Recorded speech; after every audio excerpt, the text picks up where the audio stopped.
Meron na palang pa-reward si TikTok Lite ngayon. Ito na nga ang bagong update ni TikTok Lite. Pinutin ko nga lang ang rewards.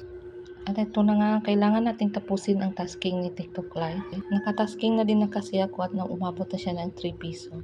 Sa akin kasi, kada 2 araw ko makuha ang 3 piso.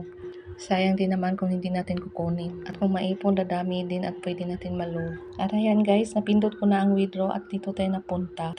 Pindutin na nga po natin ang withdraw. At dahil nakalink na ang GCash account ko dito, pindutin ko na lang ang continue. Then pindutin ko ang withdraw.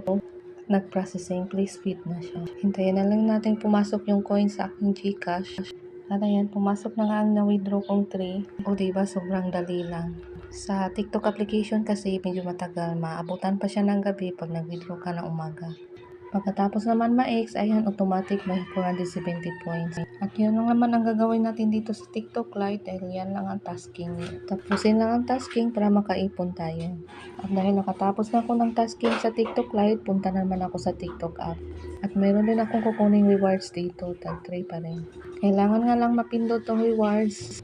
At ito naman ang tasking rewards ni TikTok app. Doon naman kasi sa TikTok Lite, isa lang yung tasking. Pero dito naman, 3. Kailangan lang nating tapusin ang mga tasking na ito para makuha natin yung mga coins. Inipon ko lang naman yung mga tag 3 na na-transfer sa aking GCash para mayroon akong pang-load.